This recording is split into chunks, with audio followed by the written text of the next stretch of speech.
Aloha kakayaka everyone, my name is Khalil Farias, your host of course with HawaiiTVblog.com, where we provide video, audio and written content, articles and podcasting concerning Hawaii.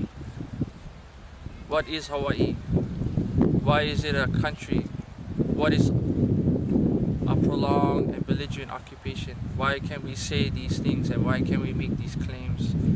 One thing we all need to realize and recognize is that whether we like it or not, all of us in a country where it's recognized and under the law of nations and under international law, where you have a friendly and a commerce and navigational relationship with each other's countries, and you respect each other's independence and self-determination, culture, language, dance, and ways of expressing oneself. And as you guys know, we just got through finishing a 12-part series on addressing the national issue here in Hawaii. And a lot of you might not be in tune to the law, or even how all of us are ruled by law.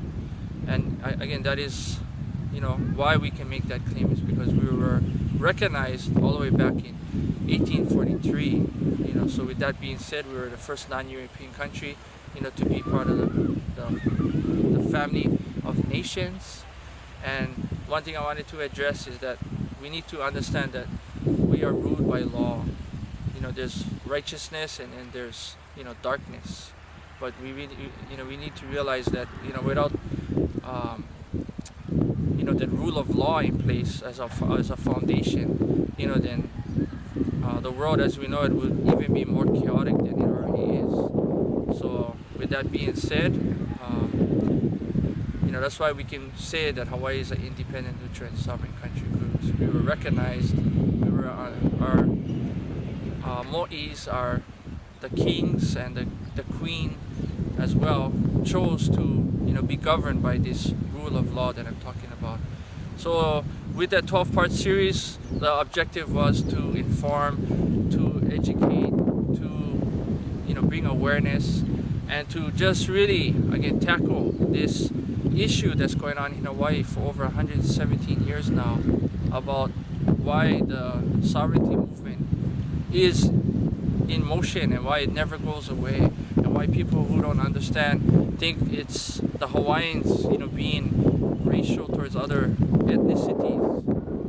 But it's not just Hawaiians that have the blood by birth, but also Hawaiian nationals and subjects, people who can trace their ancestry here before 1893, before the coup d'etat happened, before the illegal invasion happened by another foreign country's military called the United States, and that they were here and came here because of the Spanish War, as you guys know. But then, as you know, if after the war, the righteous thing that they should have done was to leave, because we were a neutral country.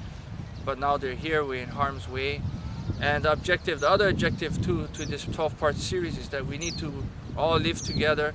We all need to understand each other's way of looking at things and accepting each other's way of looking at the same situation. But when we find out the facts and we get the facts straight, when we have these documents in front of us, then all of us can make a much better, conscious, humanitarian decision that is based on truth, that is based on the right information and not the misinformation and not the tainted history that we've all been taught in schools and throughout many other ways that the media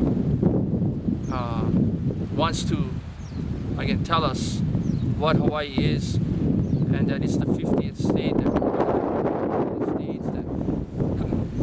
1959, 94% of the citizens here overwhelmingly supported statehood. But the history doesn't start there. You have to go before 1959. You have to go to the territory of Hawaii. Before that, the Republic of Hawaii and the Committee of Safety, and what happened in 1893. And if any of that is legitimate, and if that the Republic of Hawaii was really the recognized lawful government to even make a decision to make any kind of plans to even have a treaty with another country called the United States.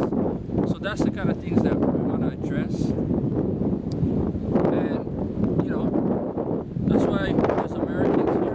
There's people that believe that they're Americans who live in Hawaii, and we just want to bring this content that so we can all move forward.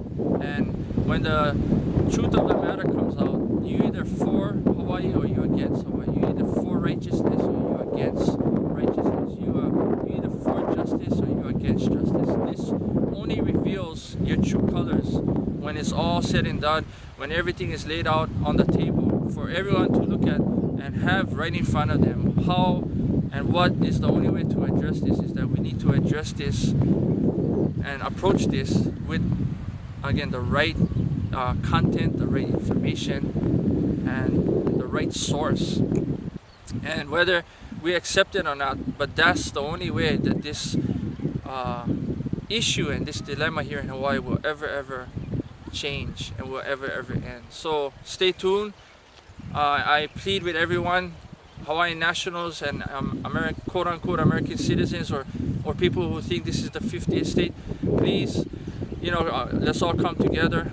And this needs to be decided by people who can trace their ancestry back to 1893. That's where the votes and the registration needs to take place. And for those of you that cannot trace your history before 1893, if you still want to be a part of and live here in Hawaii and you love Hawaii, then you should do all that you can to support in whatever way is necessary to help us to have some kind of way of having a registration process happening, to write to your representatives in Washington and even here in Hawaii, and even with the governor and lieutenant governor and everyone else in between, that they can all find some general fund and have a fund to educate the people, Hawaiians, non-Hawaiians, people who live here, and even American citizens outside of the country of Hawaii, about, again, their rights, our rights under international law.